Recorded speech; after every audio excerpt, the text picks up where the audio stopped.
Gandang hapon ho sa inyong lahat. Alam niyo, I do not know if you still believe in me.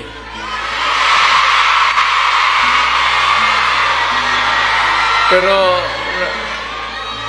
nakatingin ako sa inyo. Ano ko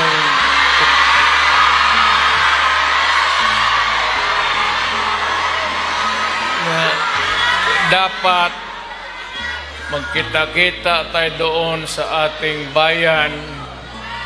Kaya lang sa sitwasyon natin ngayon, kailangan talaga pumunta tayo sa ibang bayan maghanap buhay. Pero sa akin, the fact that malayo kayo sa pamilya ninyo,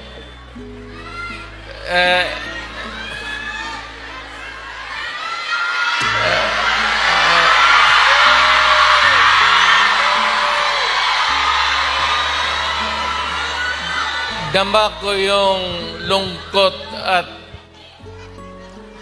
alam ko yan.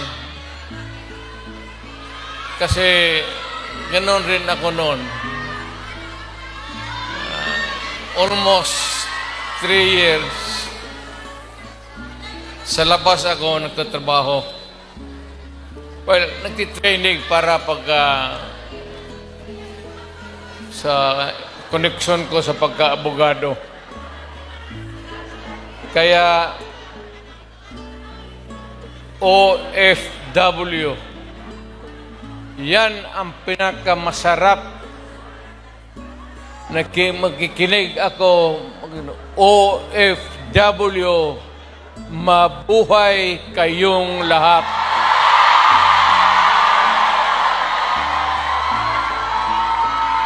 At ang mundo dapat magpasalamat na merong mga Pilipino na magpunta dito sa kanila, sa ibang bayan, para magtrabaho para sa kanila at para sa atin, makaipon ng pera para sa pamilya natin. Kasi, well, you know,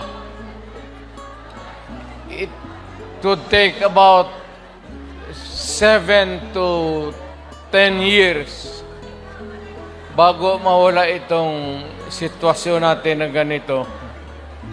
But in the meantime, that we are not really ready economically to provide opportunities na trabaho para sa lahat, then I said, napipilitan tayo dito maghanap ng trabaho para sa ating mga pamilya. Kaya ako ngayon dito, this is not the first time that I have kaharap ko kayo. Tanggapin na lang natin kung ano ang nasa palad natin at magdasal tayo na yung pagod ninyo ngayon dito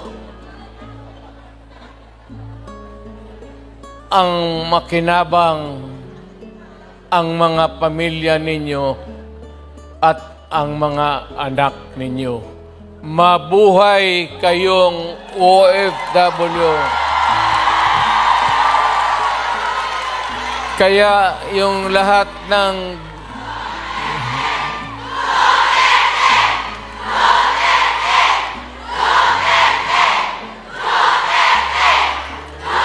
kaya kayong lahat ng mga dalaga pa,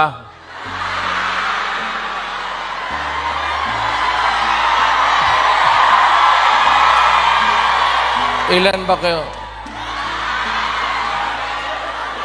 Matagal pa naman ako dito, 1 buwan pa.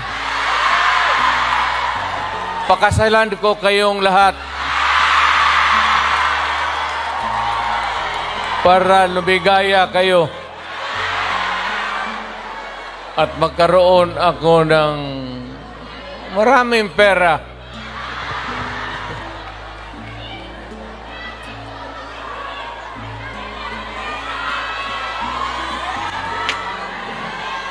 You know, hindi lang ito sabihin ninyo. Hindi ako nagbubula, ha? Yung mga taga rito na tumanda na nung nakilala yung pamilya ko.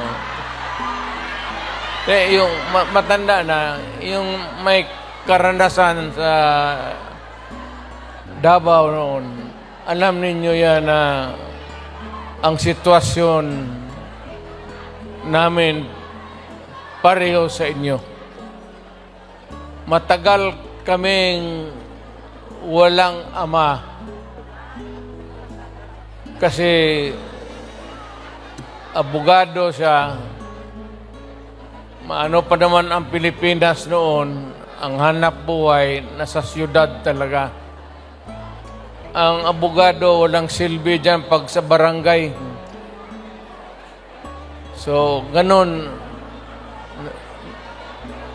na-experience namin ako, na ang tatay ko, iniwan kami sa lolo pati lula ko, at ang tatay ko nagtrabaho sa labas.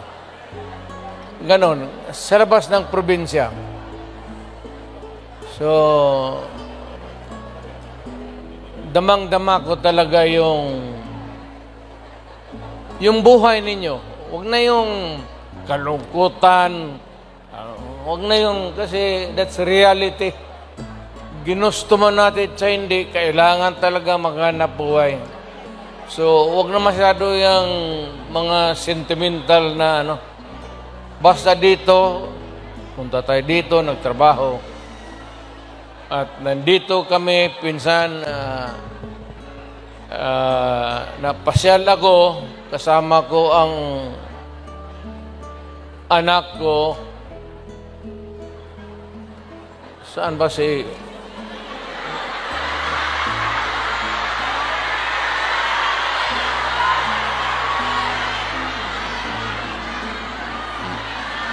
May anak pa ako dito sa labas sa inyo.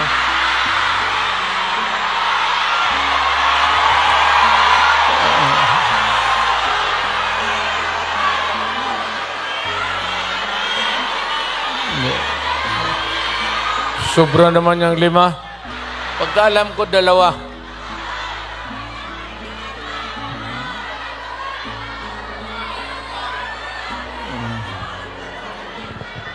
Saan ba pamilya ko?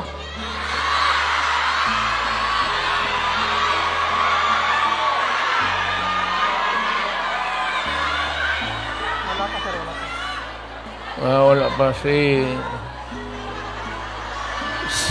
Inday na nakausap, okay na. Ang importante dyan si Inday kasi Inday yung politiko eh. So, mabutit naman. So, anong pag-usapan natin? May pera kayo ibigay? Basket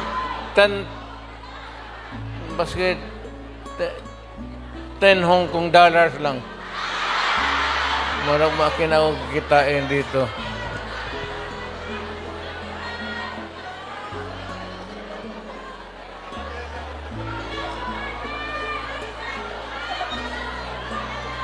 Sunod punta ko dito, magministro na ako. Kasi pagtapos ng usapan natin, give kayo lahat. Well, ang problema natin sa Pilipinas ngayon, hindi na kasing bigat noon. You know, you'll have to be patient with government. It is not at all times maganda. Minsan, ang gobyerno may kapalpakan. Ang akin lang, well, of course, kasi from the outside na ako, na makikita ako na yung ganito, yung seldom na tinitignan ng tao, ng Kongreso, na masilip lang man kayo kung ano ang kailangan not only dito sa Hong Kong but all over the world, Filipinos who work there because they have to. So, ang akin, nagpapasalamat ako, ang una-una, yung tulong ninyo sa economy ng bayan. At second, yung social order. Yung problema na yung mga anak natin makapag-aral ng husto. Kaya naman ako nakita ninyo na patong-patong ang kaso ko. Sa totoo lang, baka ang balita ko, may warrant daw ako pag... Hindi, totoo. Yung sa ICC or something. Matagal na akong hinahabol ng mga putang ina.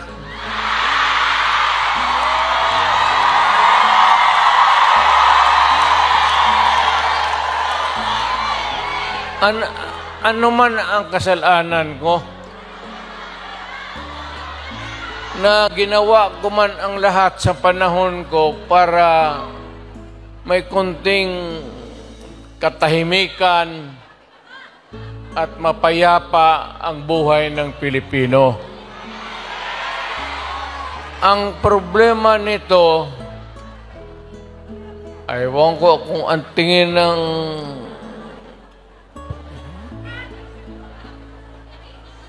ako'y raw yung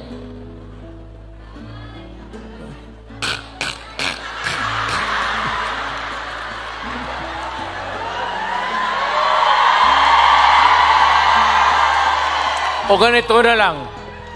Ito ganito na lang.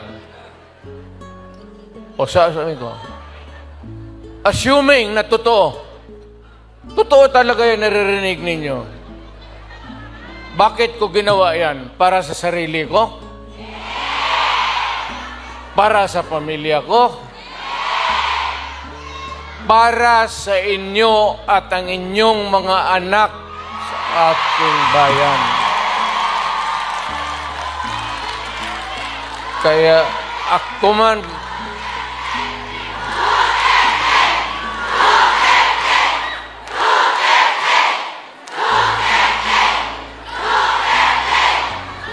ang higiin ko na lang sa inyo, total, kung ganito man talaga ang swerte ko sa buhay, okay lang, tatanggapin ko yan.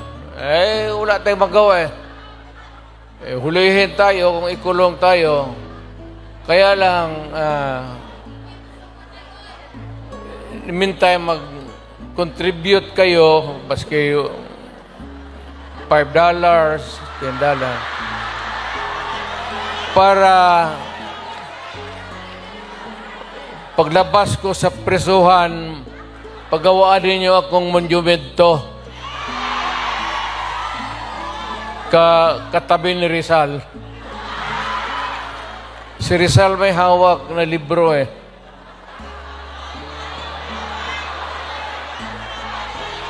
Akin.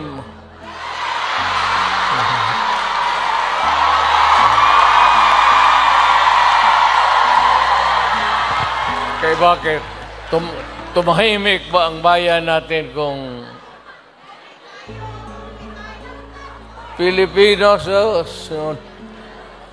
hold up dito, hold up. Wala nang ginawa ko ini.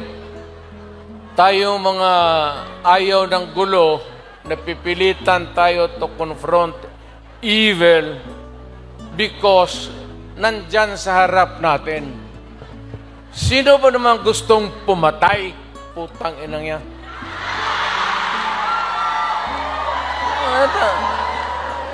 Bakit ako why would I waste my time? Binila, pumapatay yan si Duterte, lumalabas ng gabi, ganon. And so, sino ba naman gusto maging security guard? Na ang kinuha ko law.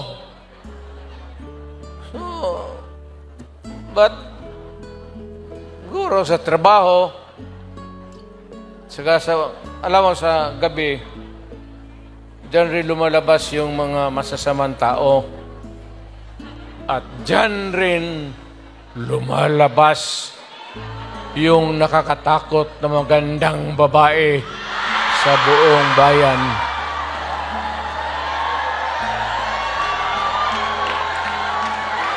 Sino bang nakita ninyo maganda sa araw? Nakita?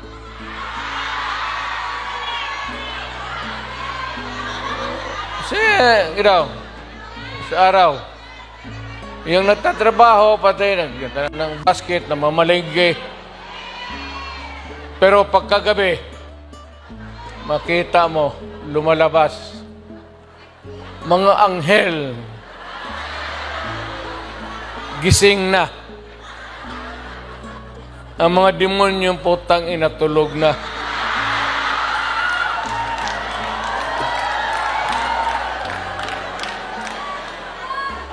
Hindi. Ano na lang tayo? Seriously now. No, our country is not yet that well off.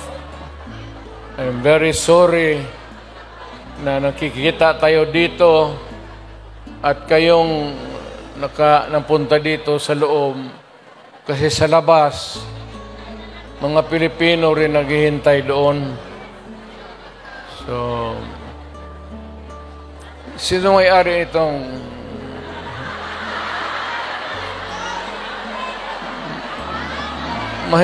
mahinang klase? Siguro contribute lang tayo. Gawa natin third floor. For exclusive use. Para every Saturday makita-kita tayo.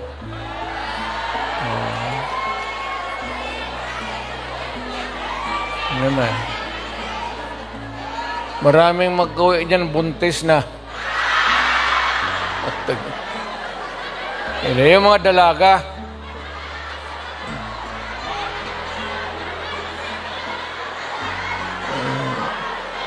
Mahirap kaya walang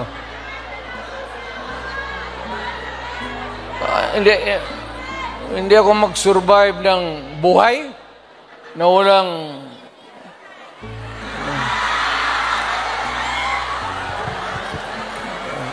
dito pa. Nandiyan ba asawa ko?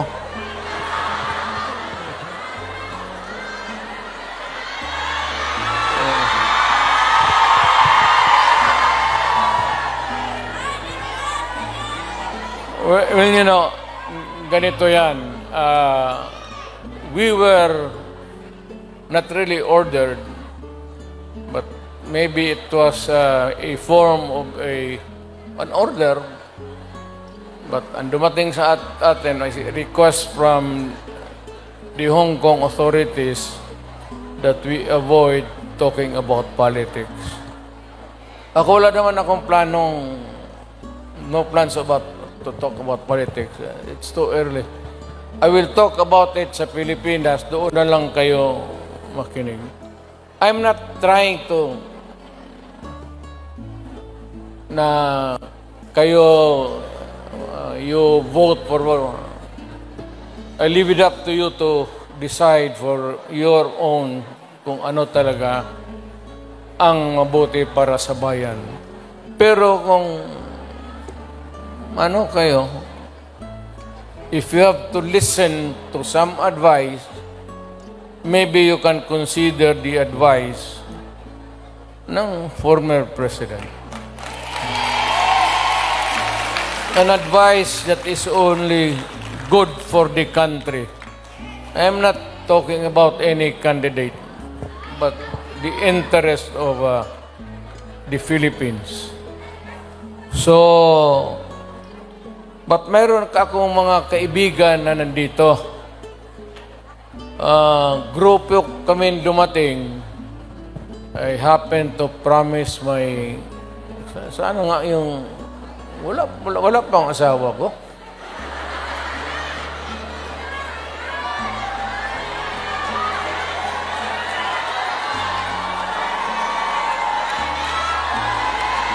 Wala ah.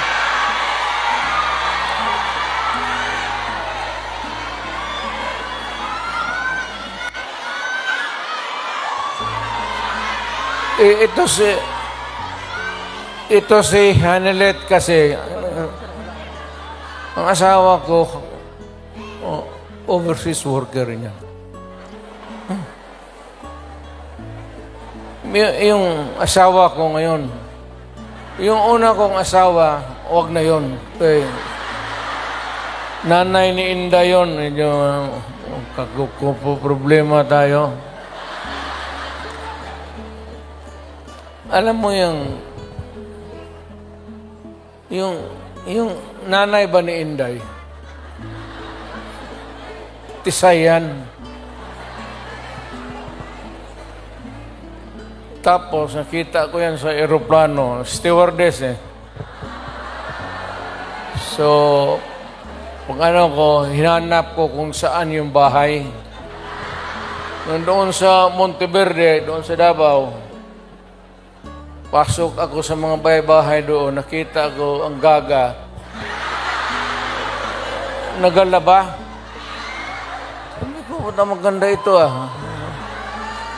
Tapos sa hagdanan ako sa kabilang, sabi ko, Miss, labandera ka?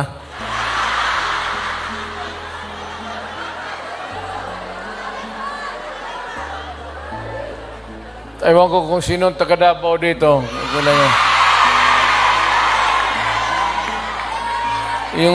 Yung hagdanan nila may nung nahalata ng nanay si Puring, mother-in-law ko, inilipat yung aso doon sa hagdanan. Tang-ina, hindi ako makaakyat. Kaya hiningi mo eh. Ano na yan yung mga... anong tawag yan? Pukpok sa Bisaya.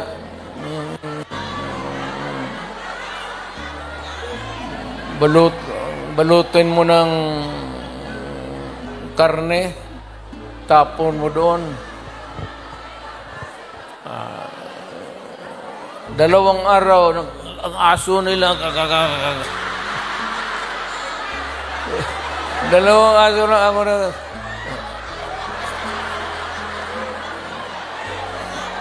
Tang-ina mo. Nung namatay,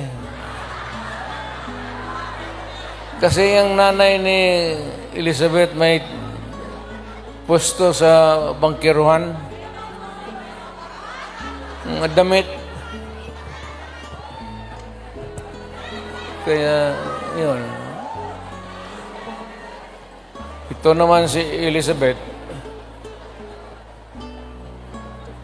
mahaba ng istorya. Pero basta tinanan ko.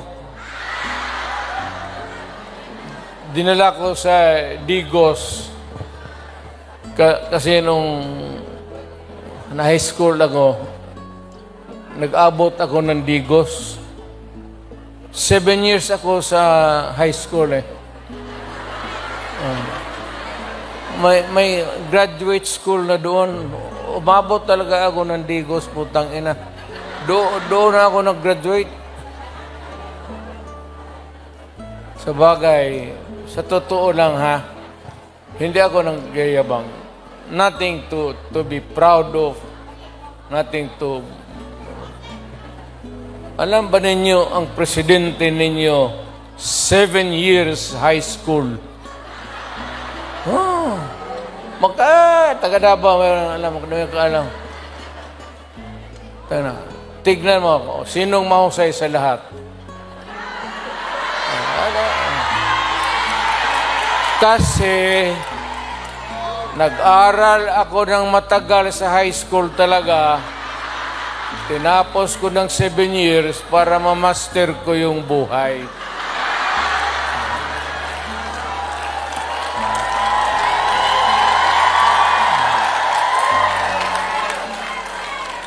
Ngayon, noon nagpunta ako dito, punta kami ng pamilya, wala man kaming kilala. Ngayon, magpasok ako sa harap ninyo, mayabang na. Mga kababayan, ano bang sunod ang gagawin natin? Ano ba itong Pilipinas? Maligaya kayo o hindi? Ay, maligaya pala ka. Sa bahay, hindi na. Yung Inday na. Yun ang maldita. Di ba sinabi ko sa inyo, sino yung mga matatanda dito na? Di ba sinabi ko sa inyo, maliit pa yan si Inday. Sinabi ko na sa inyo, maldita yan, bantay kayo. So, nakita nila nagbugbog ng pulis. Hindi lang yon. Hindi, yung nakita lang ninyo sa TV, maraming binugbog yan, mga driver namin, pati buang talaga yan si Inday. Pero kung yun ang masunod sa inyo, magsunod sa akin pagka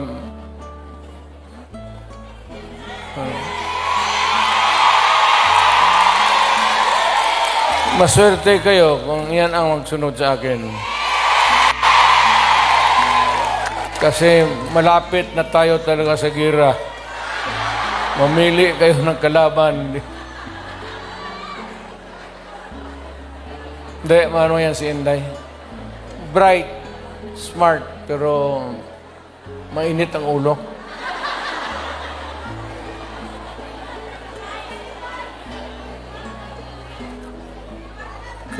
Hindi na ako magtagal kasi ang pinunta namin dito, magpakilala naman. Sabihin ko lang yung mga pangalan, tandaan lang ninyo. Si attorney, si lawyer, Jimmy Bundok. Ayan, nandito pala eh. Then we have General Philippine Constabulary ito, PPC. General Ronald Bato de la Rosa. Hinuli ng pulis. Pulis yun, huli nila. Tapos ang sunod, patron ito. Patron ito. Yung iba may mga medalya pa. Si Christopher. Saint Christopher. Senador para.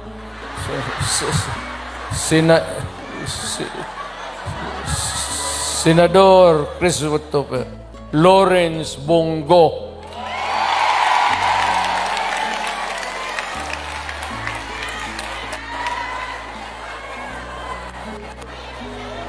Ito yung si Bongo, noon for the longest time nakikita ninyo, Mayor ako, ito yung aide ko.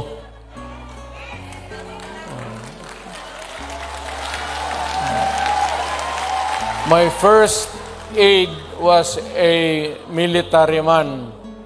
Si Lieutenant, si Jimboy. Kabarkada niya, namatay. Tapos sabi niya, kung wala pa akong kapalit, many years ago, nag-volunteer siya. Sabi ko, sige. Pero mahusay, Senator Bongo. Pero walang ito bright ito. Bright talaga ito. Chinese eh. Check, magkwenta ito sa yung mga finances namin, gano'n. Hindi na magamit ng calculator. Dito lang. Putang ako nga, 1 plus 1, 3 na.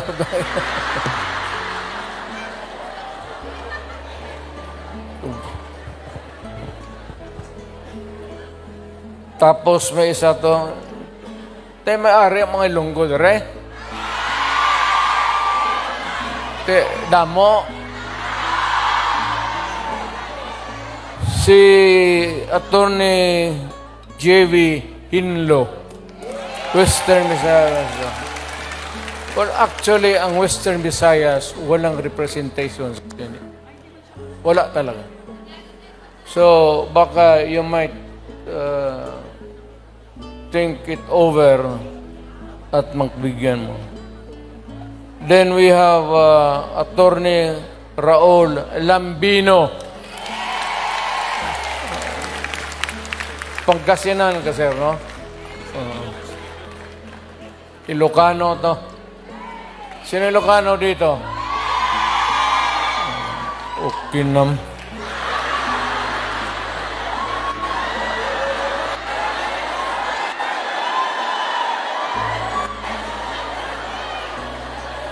Ang sunod si Rodante Marcoleta. Is a very decent man.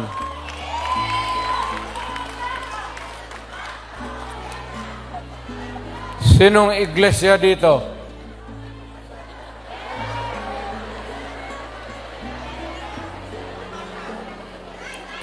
Kandidato natin yan, ha?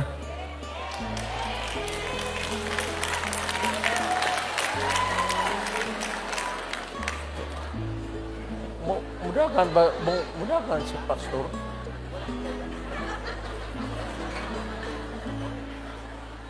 Kibuloy mo daw. Pastor Kibuloy, Mayor, nasa Stanley. So kung hindi mo siya lingkod mo sa Stanley. Puro mudahan siya. Andito pala. Hindi ko alam yan, ha? Honestly. Tatakbo pala. Baka naglakad ito kasi hanggang ngayon wala pa. Di ba siya yung kaharap ninyo palagi? Pastor Apollo Kibuloy.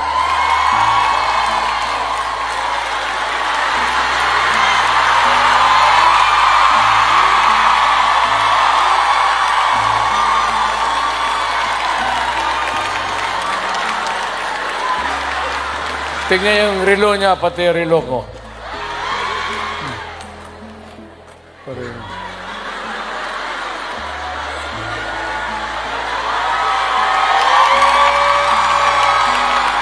At least si pastor, pag humawak siya sa dibdib niya, kaharap kayo, yung pag-ibig niya yan para sa lahat.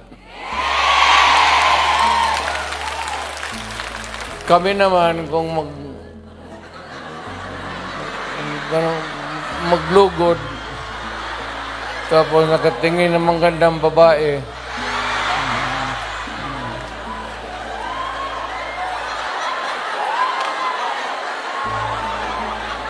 gano'n. Pero yung mga gano'n na I'm proud to meet you, mga gano'n na style. Pero yung mga gano'n,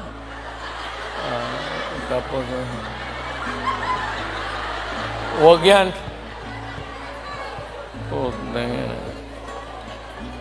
Ang sunod si Attorney Vic Rodriguez.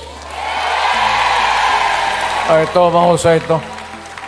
Mahusay talaga to. Galing ito ng Malacañang. Sana ito maging chief of staff, pero ayaw ko. I will not elaborate. Ayaw kong magsira ng tao. Pero ito, umalis ng Malacañang because it was a matter of principle for him. So, maintindihan na ninyo. Talagang prinsipyo na tao. So, itong isa,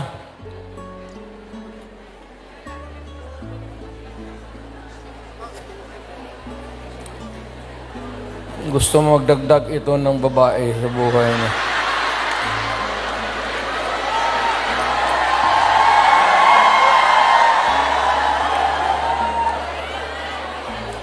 Itong magdagdag ito ng mga 3 pa, kulang ang sweldo nito. Si Epe sa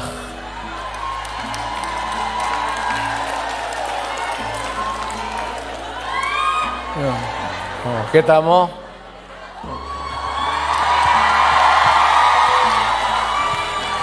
Basta yung magganyan-ganyan.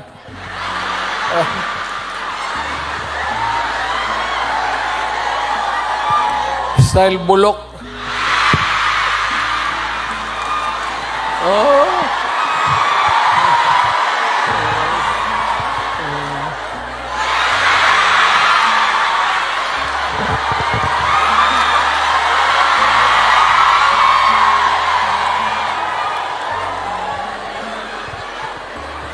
Totoo. Ang kanya ako believe na kilala, tapos ibig mag-handshake, mag-ganun muna. Hindi ka naman Diyos. Ginagawa ka lang ng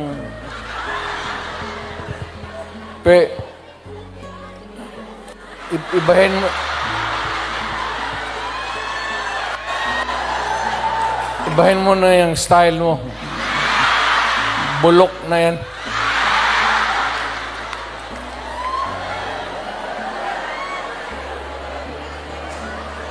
Tapos may idagdag kami, kung sakali lang. Total makatulong ito. Ibig sabihin, kung sumubra kami sa numero 8, but taga Davao kasi ito. At hindi naman namin mapigilan kung tumakbo. Nandito, hindi ko naman hiyain. So, isasali ko na lang rin baka. Doktor ito. Pero, ang balita ko, mga 8 na pasyente niya namatay na.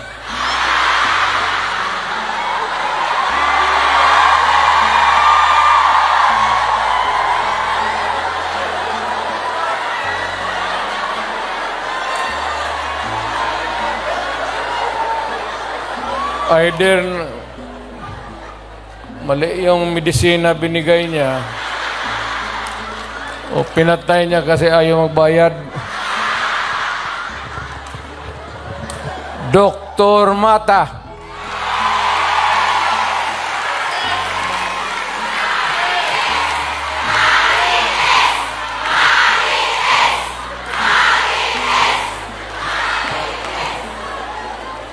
Kumpiyansa kayo niya. Sa totoo lang, sa lahat na mahiya lang ako sa lahat na binasa ko, at least 2 lang ang 3 ang medyo matino dito.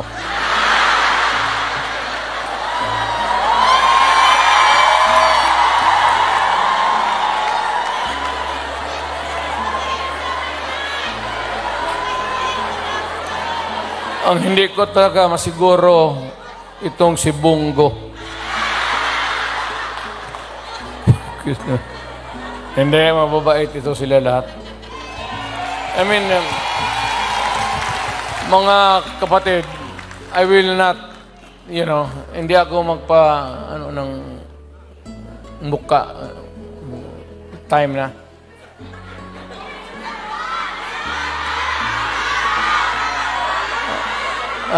Ikaw yung manager dito? Yung mag-protocol, Mayor, na si Robin Padilla sa dito ng body. 20 minutes pa, 20 minutes pa, 20 minutes.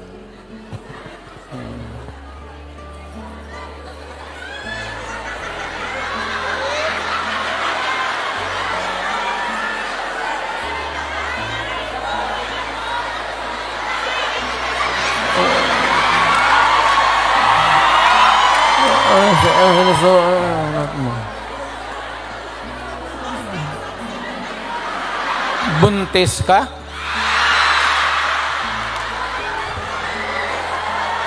Imposible naman. Surat mo uli.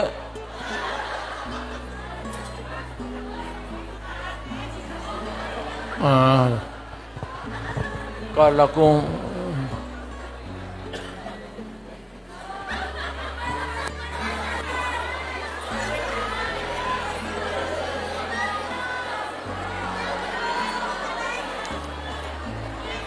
tayo talaga itong babae. Kaya ka litsi-litsi yung buhay ko. Paski ng presidente. Dahil sa babae. Kasi maraming bisita dyan sa Malacanang noon. Tapos may makita ako babae na maganda. Unahin mo yon. Bakit magreklamo mo? Pinabuntisan ako ng gwardya mo sa tangina. Dito tayo sa party list. Si Harold Duterte. Alam mo,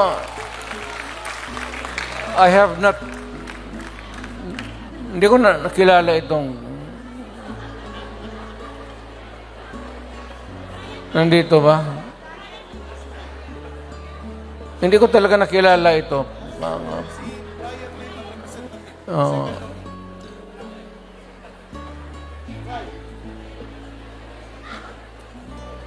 Ang nandito si second nominee, si Brian Lim. So, may dalawang injector dito. Go pati Lim. Dito na lang kayo magtakbo sa Hong Kong. Sige.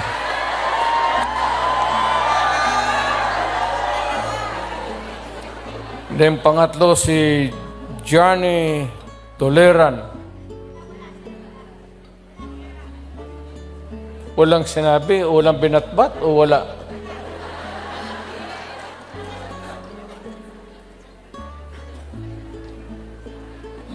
Bakit? Wala siyang pamasahe? Takbo-takbo ganyan lang yung mga yun. Takbo-takbo tapos walang pera.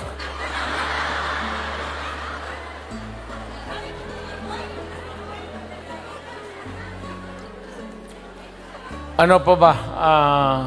Ano pa ba ang seriously now?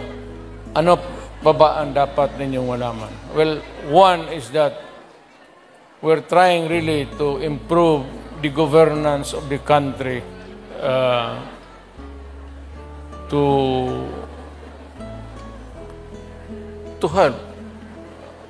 Lalo na kayo who are here working, sending the remittances, the money to make your family stronger.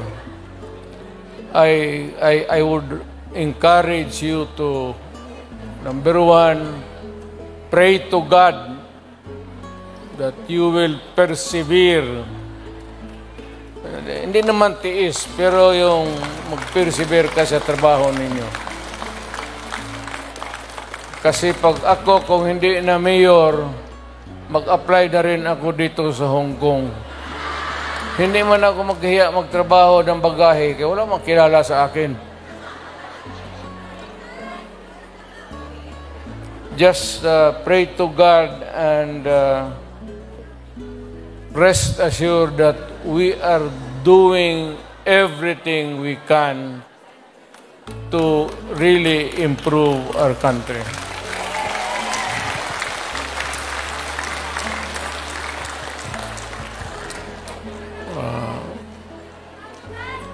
Well, anyway,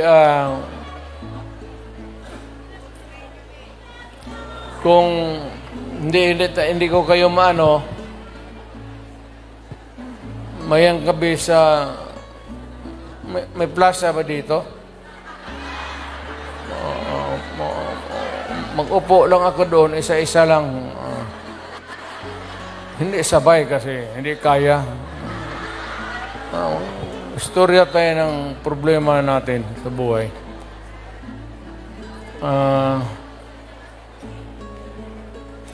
Ano ba problema ninyo?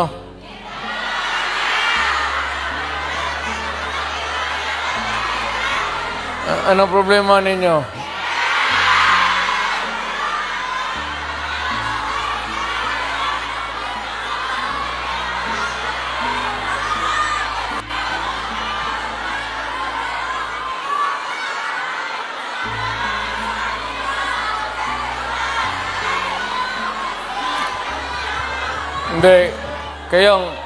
Hindi ako nagbibiro ha, hindi ako nagpapatawa.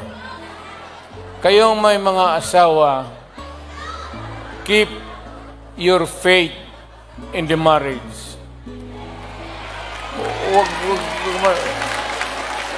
Huwag kayong magbitaw dyan sa temptation.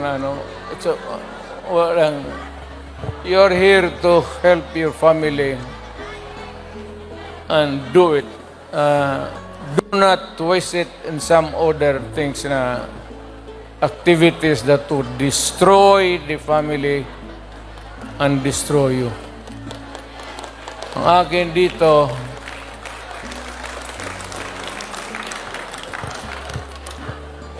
dito, punta lang ako from time to time. Pero kung kailangan talaga ninyo, hindi ako nagbiro ha. Kung kailangan talaga ninyo, if you want something brought to the attention of the authorities here in Hong Kong, whatever it is, problem, makausap natin, I am willing to do it. Malapit lang naman, it's 1 hour 30.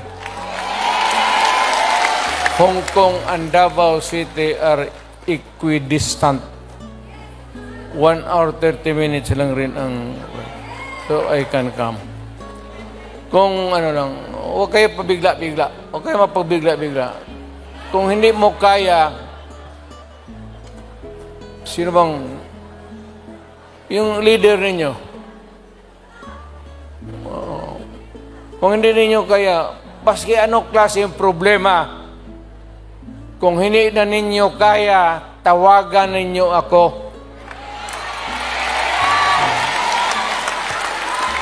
Kung may problema ka sa asawa ninyo, iwan, putulin natin yung utin ng butang inang nito.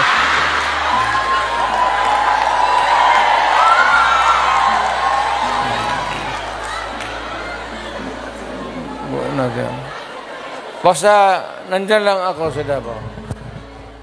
Matagal ako nagserbisyo. I started as a prosecutor. I was doing trial work in court. Then vice mayor for the longest time. Alam ko ang... basta alam ko. Okay na to.